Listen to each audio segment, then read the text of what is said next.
Hello friends, welcome back to my channel Kanishka makeup artist. कैसे हैं आप सब? उम्मीद करती हूँ सब बहुत अच्छे होंगे। मैं भी बहुत अच्छी हूँ। तो गाइज़, आज है लास्ट नवरात्रा और कल को है अष्टमी। जो लोग अष्टमी करते हैं उनके लिए आज व्रत जो है वो लास्ट है, और जो नवमी करते हैं उनका कल भी है। तो मैंने जो फास्ट रखे हैं, मैं अष्टमी करती हूँ ऑलवेज़, हमेशा। मैंने जब भी नवरात्रे रखे हैं हमेशा मैं अष्टमी करती हूँ। तो इस बार भी मैं अष्टमी करूँगी। तो आज है मेरा लास्ट नवरात्रे का व्रत, और माता रानी की कृपा से बहुत अच्छे रहे नवरात्रे। बिल्कुल नहीं पता चला कि हाँ फास्ट रखे हुए हैं। और 3-4 दिन से वीडियोस नहीं डाल पा रही थी क्योंकि थोड़ा सा बिजी थी। मैं वीडियोस नहीं डाल पाई। और एक सब्सक्राइबर है, उन्होंने मुझे मैसेज करके पूछा था कि उसके बाद क्या हुआ था जब तीनों टोंग नहीं रहे थे।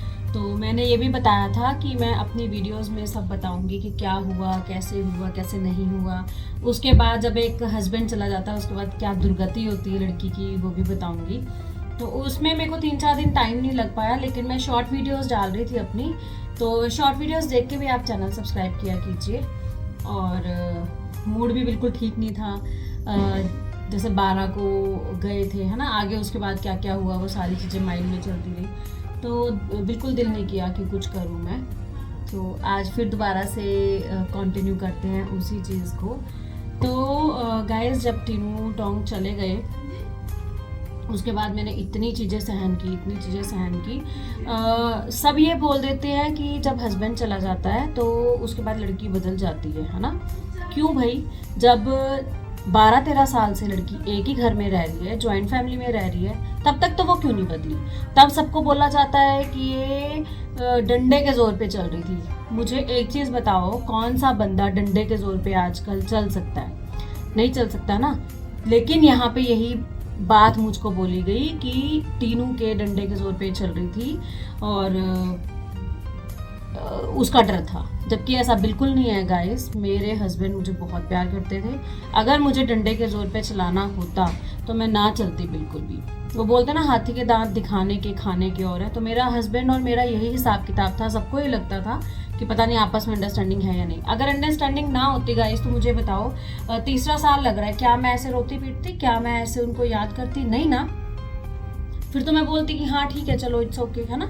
इंसान उसी इंसान को याद करता है, उसी इंसान को रोता है जिसको वो बहुत ज़्यादा करता है और जहाँ से उसको बहुत ज़्यादा प्यार मिला हो, है ना। तो ये चीज़ गलत है बहुत ज़्यादा। अगर शादी होके कोई लड़की आई है और वो इतने साल अपने ससुराल में जॉइंट फैमिली में बिना किसी को कुछ कहे तरीके से रह रही है, तो वो हस्बैंड के जाने के बाद भी रह सकती है। ये मेरा मैसेज सभी लड़कियों को है, सभी को है, कि अगर किसी के साथ, रब ना करे, अगर किसी के साथ कोई मिस हैपनिंग हो जाए तो प्लीज़ हाथ जोड़ के रिक्वेस्ट है, अपनी बहू को बहू ना समझ के उसको बेटी समझा जाए। क्योंकि उसने अपनी लाइफ गुजारी है वहाँ पे। मैं आपको अपनी एक स्टोरी सुनाती हूँ छोटी सी। हम लोग कैसे मिले, मैंने आज तक नहीं बताया। मैं क्यों इतना प्यार करती हूँ टीनू को, टीनू मुझे इतना क्यों करते थे। टीनू और मेरी लव मैरिज थी, और जब मैं उनके पास आई थी मैं 21 साल की थी। 21 साल से अब तक, आज मेरी एज है 37, अब तक मैं उनके साथ रही हूँ। तो 21 साल की लड़की क्या होती है, स्कूलिंग करके, कॉलेज करके, अपना सीधा मैं जॉब के लिए आ गई थी। ठीक है, वहाँ पे मेरे को तीनों मिले और हमारी शादी हो गई। तो पूरी लाइफ किसके साथ देखी? हस्बैंड के साथ ही देखी ना। तो हस्बैंड के इर्द गिर्द ही रहेगी लड़की, है ना। और उसके बाद उसको ये नाम मिले कि ये तो ऐसी है, तो ये बहुत गलत चीज़ है। ऐसा नहीं होना चाहिए। मैं किसी को यहाँ पे गलत प्रूफ नहीं करना चाहती, किसी को सही प्रूफ नहीं करना चाहती। मैं सिर्फ अपनी दिल की जो बात है वो आप लोगों से शेयर करना चाहती हूँ। मेरे साथ ये सब हुआ। मुझे तीनों के जाने के बाद, महीने बाद ही, मेरे हस्बैंड और मेरे बीच जितनी मर्जी लड़ाई हो जाए, गाइज सभी की लाइफ होती है, सभी हस्बैंड वाइफ में प्यार भी होता है, लड़ाई भी होती है ना, बहुत कुछ होता है। लेकिन वो हमारे एक कमरे बंद में रहती है चीज़ें, है ना। और अगर कुछ हो भी जाए, अब जैसे मैं इन लॉज में हूँ, अगर कुछ हो भी जाए तो वो हमारे घर की बात है ना। मेरे हस्बैंड ने आज तक मेरे फादर को फ़ोन नहीं किया कि कनिष्का ने ऐसा ऐसा कर दिया, आप उसको संभाल लो, आप उसको रख लो, हमसे नहीं संभाली जाती, है ना। मेरे हस्बैंड ने 14 साल में आज तक ना मेरी माँ को फ़ोन किया, ना मेरे प्यो को फ़ोन किया। लेकिन टीनू के जाने के बाद 20 दिन बाद ही मेरे प्यो को फोन गया कि अपनी लड़की को संभाल लो, हमसे नहीं रखी जाती, वो भी रात के 12 बजे। 12 बजे उनको फोन गया। मैंने अपने फादर को बोला कि अगर आप यहाँ आओगे, मैं तब बोली उनको कि अगर आप यहाँ आओगे तो मुझे नहीं मिलोगे आप, मैंने अपने आप को खुद कुछ कर लेना। क्यों भाई, जब इतने साल निकल गए, जब तुम्हारे घर में मेरी कोई बात हुई या कुछ हुई तब तो मेरे माँ प्यो को नहीं बुलाया गया, अब क्यों टीनू के जाने के बाद क्यों बुला रहे हैं भाई उनको? तब तो ये नहीं नहीं नहीं नहीं सब सॉर्ट आउट हो जाएगा, सब ये हो जाएगा, फलाना हो जाएगा। क्यों भाई, जब वो चले गए तब तुमने मेरे पापा को फोन कर दिया, है ना, और फिर ये बोला कि भाई हमसे नहीं संभाली जा रही, ले जाओ इसको, वो भी टीनू के 20-25 दिन के बाद, जो कि बहुत ही गलत चीज है, ये चीज नहीं होनी चाहिए थी। और दूसरी चीज, अगर नहीं किसी को यकीन, मेरी वीडियो सारे देख रहे होंगे, मुझे पता है, मुझे ये भी पता है कि कौन देख रहा है कौन नहीं देख रहा, जिसको मेरे को अनसब्सक्राइब करना है अभी कर दो, लेकिन ये मेरी जिंदगी की सच्चाई है। मेरे को टीनू से ऊपर कुछ नहीं है, मैं कसमें खाना अपने को प्रूव करना है ना, फिर भी बोल रही हूँ कि टीनू तो देख रहे हैं मुझे कि मैं सच बोल रही हूँ, झूठ बोल रही हूँ। और अगर मैं इतनी माड़ी होती तो वो बंदा ऐसा था, वो मेरे साथ अपनी लाइफ स्पेंड नहीं कर सकता था, ठीक है। तो कभी किसी लड़की के साथ ऐसा हो जाए, उसके माँ बाप पहले ही बहुत टूटे होते हैं, ये हरकत नहीं करनी चाहिए। मेरे फादर हार्ट पेशेंट है, 70 से 80% उनको ब्लॉकेज है, और आप रात को फोन कर रहे हो, जिनका दामाद भी चला गया कि अपनी लड़की को संभालो, हमसे नहीं रखी जाती। बहुत गलत डिसीजन था, बहुत गलत स्टेप था, ठीक है। तो ये मेरे साथ एक्चुअल में हुआ, और मुझको यहाँ तक सुनने को मिला हर रोज कुछ ना कुछ, हर रोज कुछ ना कुछ। महीने बाद मुझे सुनने को मिला तेरे बाप का घर नहीं है, निकल जा यहाँ से। किसने बोला उसको भी बहुत अच्छी तरह से पता है, मुझको भी बहुत अच्छी तरह से पता है। तब मैं बोली मेरे बाप का ही घर है, निकाल के देख ली मेरे को यहाँ से, है ना। पर वो घर थोड़ी था, फिर उस घर में रहना मीन्स अपने आप को मेरे को डिप्रेशन में करना। और गाइज, ये इसमें एक भी बात झूठ नहीं है, मैंने ये सब फेस किया, मेरे पास हर चीज का प्रूफ है। किसी को भी मुझसे पूछना है ना, कोई भी मुझसे पूछ सकता पर्सनली आके, ठीक है। मेरे को ये बोला गया तेरे बाप का घर नहीं है।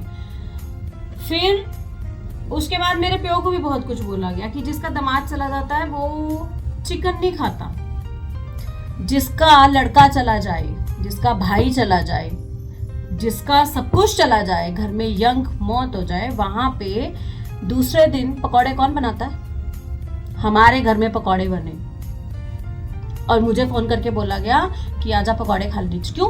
कौन सी पार्टी चल रही थी? मेरे बाप ने तो महीने बाद चिकन खाया था, और वो भी तुम्हारे घर आए थे और तुमने चिकन ऑर्डर किया था, तब मेरे प्यो ने जो तुमने मंगाया उसके साथ रोटी खाई।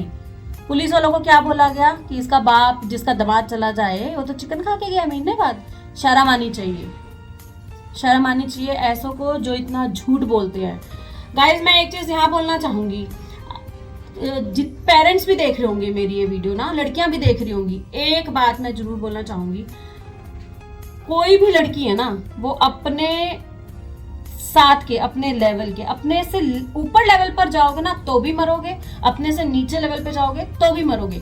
बराबर स्टेटस देख के शादी करनी चाहिए, नहीं तो ये ताने लड़की को हमेशा मिलते हैं, तो जो कि मैंने फेस किए हैं। और ये तब तक था जब मेरे को टीनू के होते कोई कुछ नहीं बोलता था, अगर बोलता था तो टीनू उसका रिप्लाई करते थे। मेरे को मेरे फादर इन लॉ के होते कोई नहीं बोलता था कुछ भी, क्योंकि मेरे फादर इन लॉ ही मुझको लेके आए थे। गाइस, मेरी इतनी दुर्गति हुई है, 2 इंसान थे जो मेरे को लेके आए थे, एक मेरे फादर इन लॉ, जिनकी मैं आज तक कसम नहीं खाती, वो भी मुझे देख रहे हैं, और एक मनमीत सिंह, है ना, मनमीत सिंह टोंग। लेकिन उनके जाने के बाद मेरी दुर्गति हुई। मेरे पापा को भी बोला गया कि चिकन, मेरा प्यो जैसा प्यो नहीं है। मैं आपको ना वीडियोस में मिलवाऊंगी कि मेरे पापा हैं कैसे, वो तो आते नहीं है मेरी वीडियोस में, अदरवाइज आप सबको पता चले कि मेरे फादर हैं कैसे।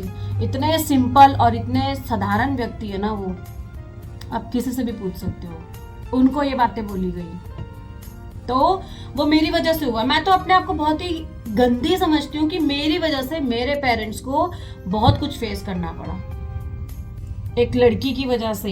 वो बोलते हैं ना कि लड़की हो जाए तो रोता है इंसान, इस दिन को नहीं रोता कि लड़की हो जाए, इस दिन को रोता है कि लड़की होने के बाद उसके साथ क्या होगा कैसा नहीं होगा।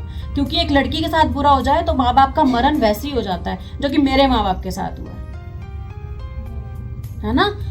तो ये चीज़ें बहुत गलत हैं। तो अभी का पार्ट यही बताया मैंने आपको कि मुझको 20 दिन बाद ही मेरे प्यो को फ़ोन किया गया और महीने बाद ही मुझे बोला निकल जा यहाँ से, तेरे बाप का घर नहीं है। एक एक चीज़ गाइज मुझे याद है। कल भी सारा दिन मैं रोती रही, कल भी सारा दिन जहाँ मैं रहती थी, जो मेरा ससुराल था, वो मेरे सारा दिन माइंड में घूमता रहा। क्यों? क्योंकि मैंने वहाँ पे इतनी लाइफ स्पेंड की है। मेरी मदर मेरे को समझाती है कि क्या फ़ायदा ये सब सोच के, ये सब करके, है ना, क्योंकि मैं इन चीज़ों की वजह से बहुत बीमार रही हूँ। तो भूल जाऊंगी, टाइम लगेगा, क्योंकि मनमीत सिंह के साथ गई थी ना उस घर में। बोलते हैं डोली जाती है अर्थी निकलती है घर से, ससुराल से। मेरा उन्होंने वैसे ही मरण दिन बना दिया था, मेरी अर्थी निकाल ली है उन्होंने, भोग भी पा दिया होना मेरा, मेरे को तो वो भी नहीं पता। तो आज के लिए यही था गाइस। ज़्यादा देखो मेरे कान भी कैसे लाल हो रहे हैं। जब मैं ये बातें सोचती हूँ ना, ये देखो, जब मैं ये बातें सोचती हूँ मेरे को इतना हाइपर हो जाती हूँ मैं, मेरी तबीयत खराब हो जाती है। लेकिन मैं आप सबसे सारी चीज़ें शेयर करूँगी कि मनमीत के जाने के बाद मैंने क्या क्या फेस किया। ये तो कुछ भी नहीं है गाइस, आपको पूरा, ये तो ट्रेलर है, अभी पूरी पिक्चर बताऊँगी कि हुआ क्या क्या था। तो मिलेंगे हम नेक्स्ट वीडियो में। अभी आप ये देखिए और कमेंट्स करके बताना क्या है सभी के साथ ऐसा होता है। वैसे मोस्टली देखा जाए 99% यही चीज़ लड़कियों को फेस करनी पड़ती है। तो लड़कियों को एक मैसेज जरूर है कि अपने पैरों पे खड़ा होना बहुत ज़रूरी है। पढ़ाई लिखाई माँ बाप कराते हैं, कुछ भी करवाते हैं, वो करना बहुत ज़रूरी है, क्योंकि अगर आप अपने पैरों पे खड़े हो ना तो हर मुसीबत से लड़ लोगे। मेरे हस्बैंड मेरे को यही बोलते थे दिन रात, क्योंकि उनको पता था वो बीमार रहते। वो बोलते थे तू मार नहीं खाएगी, तेनू मैं तेरे पैरों तक खड़ा करता। और yes, Manmeet Singh is the only one जिसने मेरे को यहाँ तक पहुँचाया और यहाँ लाके मुझे खड़ा किया। मैं कुछ नहीं थी, मैं आज भी जो कुछ हूँ, मैं अपनी हर वीडियो में बोलती हूँ, मैं जो कुछ भी हूँ मैं टीम टोंग के कारण हूँ। तो मिलेंगे हम नेक्स्ट वीडियो में। तो जितनी भी लड़कियां हैं प्लीज़ एक चीज़ जरूर करना, अपने पैरों पे जरूर खड़े रहना, किसी के ऊपर डिपेंड मत रहना, अपना देखो कि आप क्या कर सकते हो। सब बोलते ना आपको, इन लॉज में बोलेंगे कि गल होगी, वो तेरा पैसा है, तेनू की लोड़ है नौकरी करन दी, तेनू की लोड़ है आ करन दी। नहीं, आप करते रहिए, आप उसको छोड़िए मत, क्योंकि कौन सा वक्त कब पड़ जाए वो ना हमें पता ना किसी और को पता। तो मैं जो बची हूँ वो सिर्फ इसलिए बची हूँ कि मैं अपना काम करती हूँ, और मेरे पास तो कोई जगह भी नहीं थी, मैं रही भी यही हूँ गाइस। नेक्स्ट वीडियो में बताऊंगी आपको कि मैं कहाँ रही, कैसे किया, क्या क्या नहीं किया। अभी के लिए बाय बाय। जिन्होंने चैनल सब्सक्राइब नहीं किया प्लीज़ चैनल सब्सक्राइब कीजिए, वीडियोस को लाइक एंड शेयर करना मत भूलना, और जिसने मुझे अनसब्सक्राइब करना है मोस्ट वेलकम, अनसब्सक्राइब कर दीजिए, मेरी वीडियोस देखने की कोई ज़रूरत नहीं है।